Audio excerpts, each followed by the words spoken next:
Supreme court of Pakistan के 5 member bench already decide कर चुका है कि इमरान खान के कोई भी केसेस आएंगे, काजी फाइसा साहब उसमें नहीं बैठेंगे। ये फैसला आ चुका है। इसलिए इस फैसले के जस्टिस गुलजार साहब की सरबराही में ये बेंच में फैसला आया था।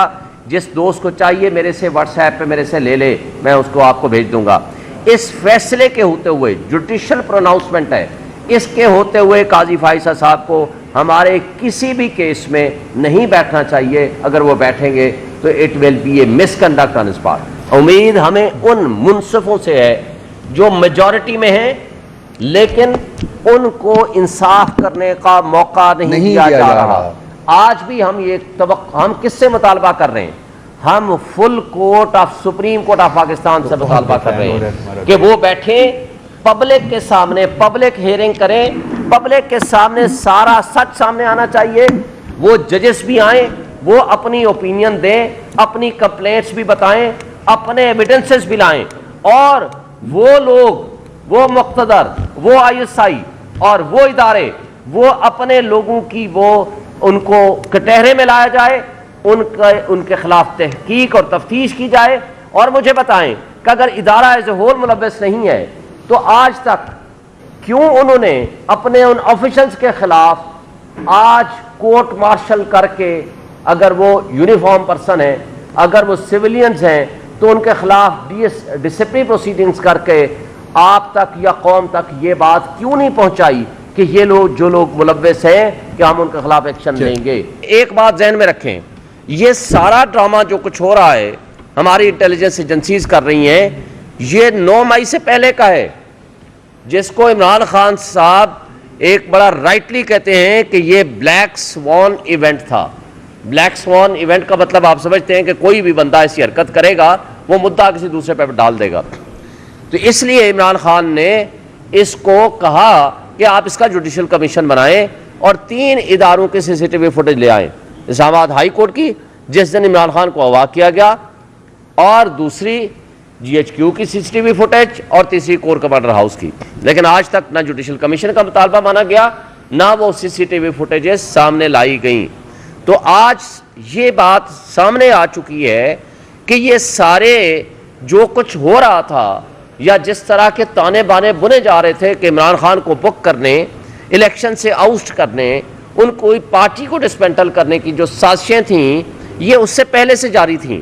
सिर्फ ये नहीं था कि 9 मई को ड्रामा रचा के जो उसके बाद जो कुछ हमारे लोगों के ऊपर जुर्म किए गए, चादर चार दीवारी की पामाली की गई, और उनके साथ जो कुछ हुआ वो सब आपके सामने है। उसकी तफसील में जाए बगैर, बल्कि कल खान साहब से जब हमारी मुलाकात हुई उन्होंने सब कुछ बताया कि किस तरह किंग्स पार्टी में शामिल कराया गया, किस तरह लोगों के ऊपर टार्चर हुआ। और ये भी तारीख में पहली मरतबा हुआ है कि जजेस की फैमिली को, उनके बरादर निस्बती को उठाया गया, इलेक्ट्रिक शॉक लगाए गए, उनसे वीडियोज़ बनवाई गई। और मुझे बताएं, जब हम अपने कारकुनान की बात करते हैं या करते थे, या हमने मिसिंग पर्सन वाले केस में मैंने कहा था कि सहाफ़ियों को बुलाएं और इनको बाकी हमारे लोगों को बुलाएं, तो चीफ जस्टिस ऑफ पाकिस्तान ने इनकार कर दिया था, जिसमें इमरान रियाज का नाम सबसे आगे था। तो मुझे बताएं, अरशद शरीफ का मामला सब उनके सामने था। तो इस हवाले से तो जो अगर जजेस की फैमिली के साथ ये जुल्म हो सकता है, तो हमारे वर्कर्स के साथ क्यों नहीं? और जो चादर चार दीवारी की पामाली हुई, जिस तरह को जो कुछ हुआ, वो सब आपके सामने है। और कल इमरान खान साहब ने भी ये बताया कि जिस तरह अटक की एडमिनिस्ट्रेशन जेल की और अडियाला जेल की एडमिनिस्ट्रेशन, वो सारी की सारी ISI के पास है। वो वहाँ के, अब जब हम बात करते हैं कि जी पुलिस से बात करते हैं, ECP से बात करते हैं, एडमिनिस्ट्रेशन से बात करते हैं, रिटर्निंग ऑफिसर से बात करते हैं, हर शख्स ये कहता है जी ऊपर से हुक्म है।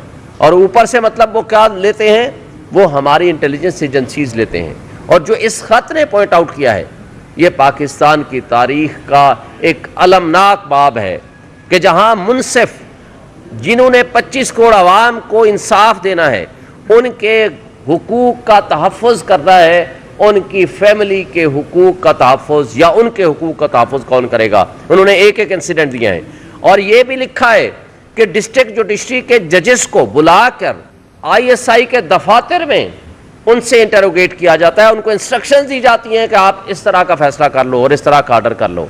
तो मैं सवाल करता हूँ कि हमारे माशाल्लाह मुहब्बे वतन हमारे मुक़्तदर लोगों ने तो दुश्मन के बच्चों को पढ़ाया या पढ़ाना था कि जिन्होंने आप बुलेट ट्रेन चला दी और समंदर में भी ट्रेनें चला दी, तो अपने बच्चों का सबसे पहले आपने वोट चोरी कर लिया, अपने बच्चों को उठा करके जेलों में डाला, अपने बच्चों को उठा करके आपने तशद्दुद किए का निशाना बनाया, अपने इंसाफ देने वाले इदारों के ऊपर इस तरह अटैक किया।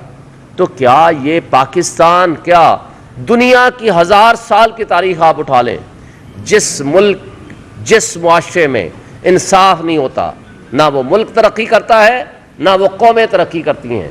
आज आपके ऊपर मिसट्रस्ट करता है आपका ओवरसीज, जो आपका बैकबोन है, जिसने आकर यहाँ इन्वेस्टमेंट करनी है, वो इन्हीं हरकतों की वजह से नहीं करते। इसलिए कि जिन अदालतों ने उनको इंसाफ देना है कि वो खुद इंसाफ के मुतलाशी हैं, खुद देखी हुई।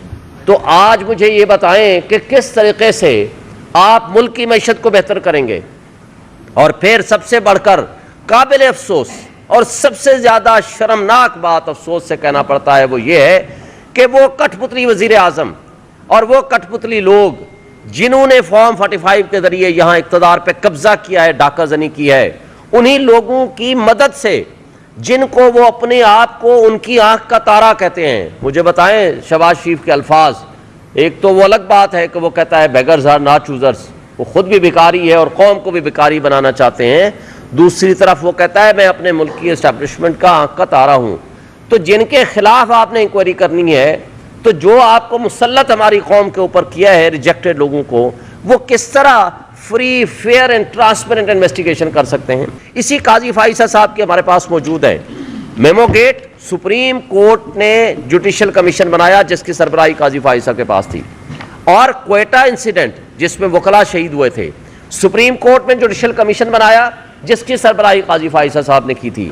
और एक छोटी सी, हालांकि वो गलत बात थी कि ऑडियो लीक्स किसी के नहीं कर सकते, ऑडियो लीक्स के ऊपर इसी गवर्नमेंट ने पिछले साल एक कमीशन बनाया जो सिटिंग जजेस पे मुश्तमिल था, जो काजी फाइसा साहब और chief justice Islamabad high court और chief justice Balochistan high court की सरबराही में था। तो मुझे बताएं कि ये इतना बड़ा इशू है, उसको आप सिटिंग जजेस, आप सुप्रीम कोर्ट के 14 जजेस जो इस वक्त 14 या 15 जजेस मौजूद हैं, 15 जजेस, उनको चाहिए कि वो सारे बैठें, क्योंकि मुल्क के 25 करोड़ अवाम अपने आप को गैर महफूज समझते हैं। वो इस वक्त डेस्परेट हैं, नाउमीद हैं इस सिस्टम से, और हमारा यूथ जिसने इस मुल्क की बका और मुल्क का मुस्तकबिल उनके साथ मशरूत है, वो इस पूरे गंदे निज़ाम से वो बिल्कुल मायूस हो चुका है। यही वजह है कि पिछले 1 साल 1.5 साल के अंदर 15 लाख आपका प्रोफेशनल इस मुल्क को छोड़ के चला गया है। आज आपका कैपिटल फ्लाइट है, पूरा मुल्क के लोग पैसे लेके यहाँ से भाग रहे हैं। तो इस तरीके से मुल्क नहीं चला करते। अब मैं आखिर में आता हूँ आपके फौरी तौर पर, इसमें सुप्रीम कोर्ट के सिटिंग जजेस, कंप्लीट फुल कोर्ट, वो बैठे और इसकी आज़ादाना इंक्वायरी कराए, और वो उसके अंदर पब्लिक नोटिस करे, जहां प्राइम मिनिस्टर हो, जहां एजेंसीज के लोग हों, और जो भी लोग हैं उनको बुलाए, उनके खिलाफ इंक्वायरी करे और सारी पब्लिक उसको देखे, ट्रांसपेरेंट तरीके से हो। ये बंद कमरों की फैसले न कौम तस्लीम करती है न हम पीटीआई तस्लीम करते हैं, क्योंकि ये हमारे खिलाफ साजिश है। क्योंकि जब हम इंसाफ की बात करते हैं, रूल ऑफ लॉ की बात करते हैं, तो वहाँ हम ही सबसे पहले निशाना बनते हैं। हम पूरे पाकिस्तान में इंशाअल्लाह तहरीक चलाएंगे, वकला की भी और बाकी प्रोटेस्ट भी पार्टी के बिहाफ पे भी होगा। पूरी कौम को हम मोबलाइज करेंगे कि इस तरह मुल्क का निज़ाम नहीं चल सकता।